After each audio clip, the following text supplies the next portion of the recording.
সবাই ভালো আছেন? অনেকক্ষণ যাবত আমাদের জন্য এখানে অপেক্ষা করছেন, সবাইকে জানাচ্ছি আন্তরিক ধন্যবাদ এবং আপনাদের কাছ থেকে ক্ষমা চেয়ে নিচ্ছি আপনাদেরকে এতক্ষণ অপেক্ষা করানোর জন্য। কেন এসেছি আপনারা জানেন, আমরা এসেছি আমার চাচা ওনার জন্য ভোট চাইতে এসেছি আপনাদের কাছে। আগামী 12ই ফেব্রুয়ারি যে নির্বাচন হবে, এই নির্বাচনে আপনারা আমার চাচা লায়ন মোহাম্মদ আসলাম চৌধুরীকে ভোট দিয়ে জয়যুক্ত করবেন। উনি কেমন নেতা, কেমন মানুষ, এটা আপনারা এখানে যারা আছেন আমার বিশ্বাস সবাই জানেন। উনি অত্যন্ত মানবিক এবং অনেক যোগ্য একজন নেতা। ওনার কথা বলতে গেলে, গুণের কথা বলতে গেলে শুরু করলে শেষ করা যাবে না। আপনারা হয়তো বা নেতা কর্মী ভাইরা যারা আছেন তারা হয়তো বা জানেন, বিগত কয়েকদিন ওনার শরীর কিন্তু অনেক খারাপ ছিল, উনি অনেক অসুস্থ ছিলেন, ওনার 104 ডিগ্রি জ্বর ছিল। এত অসুখের মধ্যেও উনি কিন্তু একটা দিনও কিন্তু ঘরে বসেছিলেন না। প্রতিটা প্রোগ্রামে সবাই জানেন যে উনি জানেন যে সবাই ওনার জন্য অপেক্ষা করছে, ওনার একটু দেখার জন্য। উনি কিন্তু একদিনও ঘরের মধ্যে রেস্ট করেননি ওনার এতটা অসুস্থতার মধ্যে। উনি সবসময় মানুষের কথা চিন্তা করেন, কোথায় গেলে ওনার কিভাবে মানুষের সুবিধা হবে, কিভাবে উনি মানুষের জন্য কাজ করতে পারবেন, উনি সবসময় আমি বলতে চাই, আপনারা তো জানেন, আপনারা তো চিনেন লায়ন মোহাম্মদ আসলাম চৌধুরী কেমন নেতা। উনি যদি বিগত 8 বছর জেলে না থেকে উনি যদি বাহিরে থাকতেন, এই সমস্যাগুলো কি থাকতো? এই সমস্যার জন্য ওনার সংসদ পর্যন্ত যেতে হতো না, এই সমস্যাগুলো উনি এমনিই সমাধান করে দিতেন। তো আপনাদের কাছে এখন যেহেতু একটা সুযোগ এসেছে, আপনাদের কাছে আমরা চাইবো আপনারা 12 ফেব্রুয়ারি সবাই কেন্দ্রে যাবেন, লায়ন মোহাম্মদ আসলাম চৌধুরী আমার চাচাকে ধানের শীষে ভোট দিয়ে জয়যুক্ত করবেন। ওনাকে যদি আপনারা জয়যুক্ত করেন, উনি সংসদে যাবেন, সংসদে গেলে বৃহৎ আকারে আপনাদের জন্য কাজ করতে পারবে। এই সুযোগটা আপনারা ওনাকে করে দিন। আপনারা লায়ন মোহাম্মদ আসলাম চৌধুরী আমার চাচাকে ধানের শীষে ভোট দিয়ে জয়যুক্ত করবেন। করবেন তো সবাই? সবার কাছে দোয়া চেয়ে গেলাম, সবার কাছে ভোট চেয়ে গেলাম। সবাই দোয়া করবেন, ভালো থাকবেন। আসসালামু আলাইকুম। ধন্যবাদ।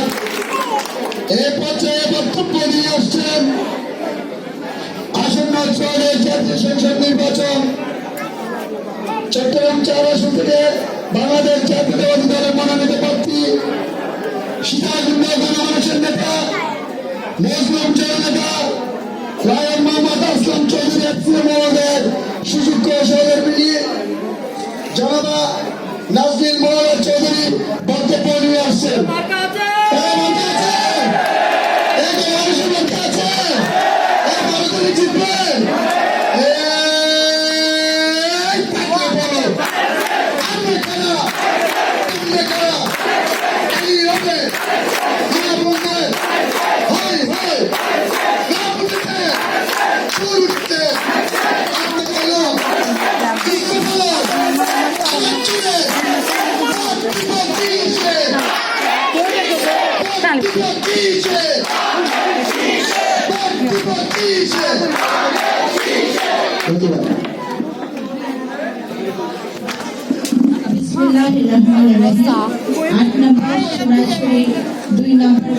আজকের এই মাননীয় সভাপতি, মঞ্চে উপবিষ্ট সিনিয়র নেতৃবৃন্দ এবং আমার পরিবারের সদস্যরা, আর সামনে যারা বসে আছেন আমার মা, বোন, খালা, মুরব্বীরা যারা আছেন সবাইকে আসসালামু আলাইকুম।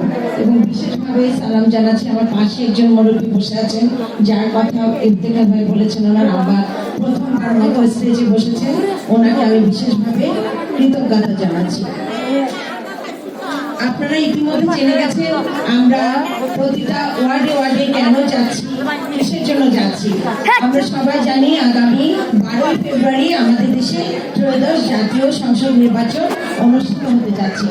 এই নির্বাচনে আমার স্বামী মোহাম্মদ আসলাম চৌধুরী ধানের শীষ নিয়ে প্রতিযোগিতা করবেন। এই প্রতিযোগিতায় ওনাকে জয়ী করতে হলে আমার কি দরকার? আপনাদের এক একটা ভোট দরকার। আপনারা যদি ওনাকে জয়ী করতে চান, তাহলে আপনাদের এক একটা মূল্যবান ভোট এই পেছনে কাজ করবে। যেই জয় আপনাদেরকে সাথে নিয়ে আমরা সবাই আনন্দ এবং একটা সুন্দর সমাজ গড়ে তোলার স্বপ্ন দেখতে পারবো। তাই আপনাদের কাছে এসেছি আমি। আপনারা গত 17 বছর ধরে আমরা নির্বাচনে ভালোভাবে যেতে পারি নাই, ভোট দিতে পারি নাই। আপনারা এবার যে সুযোগটা এসেছে, আপনারা অবশ্যই অবশ্যই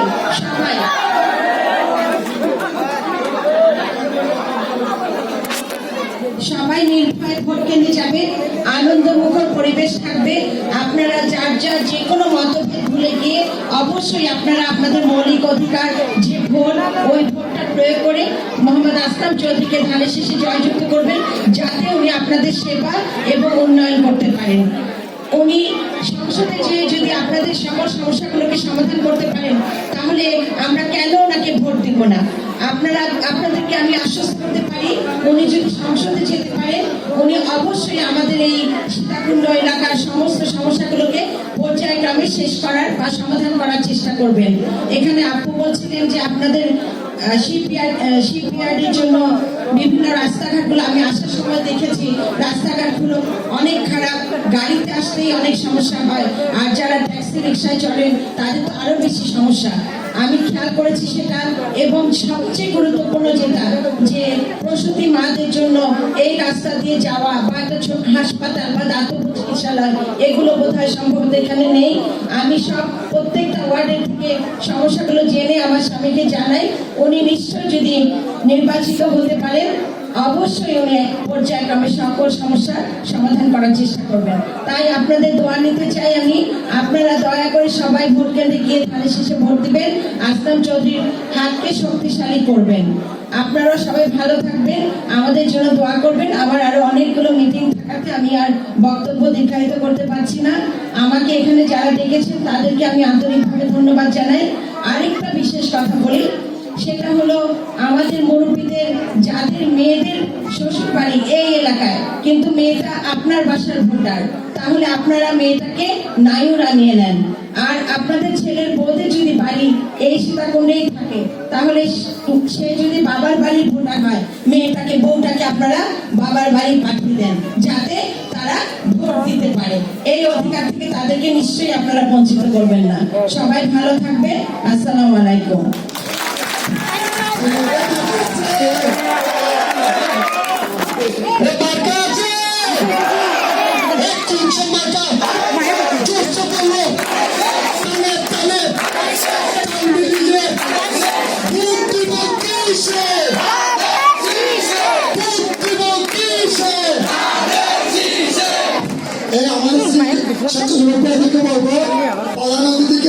সুন্দর করে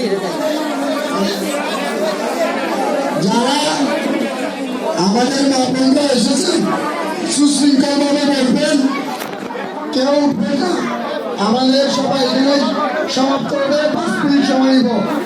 আমাদের যারা যুবদল, স্বেচ্ছাসেবক দল, কৃষক দল, ছাত্র দলের ভাইয়েরা আছেন, তারা আমাদের শৃঙ্খলার কাজে সহযোগিতা করবে।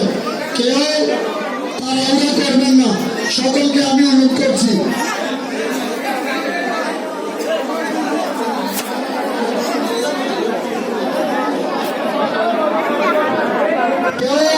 আমাদের স্বেচ্ছাসেবক ভাইয়েরা আছেন, কেউ বিশৃঙ্খলা করবেন না। এই সবাই বসো।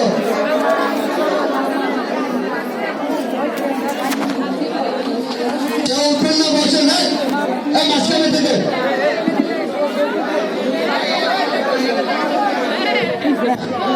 কেউ লড়বেন না। আমাদের স্বেচ্ছাসেবক ভাই যারা গেটের কাছে আসে, আমাদের প্রধান অতিথি যাওয়ার জন্য পথ করে দেন, প্রধান অতিথি যাওয়ার জন্য পথ করে দেন, প্রধান অতিথি যাওয়ার জন্য পথ করে দেন।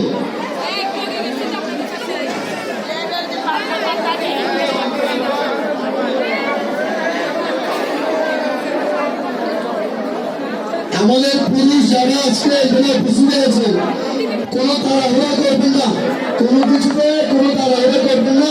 আমাদের স্বেচ্ছাসেবক ভাইয়েরা আছে, আমাদের স্বেচ্ছাসেবক ভাইদেরকে সহযোগিতা করবেন।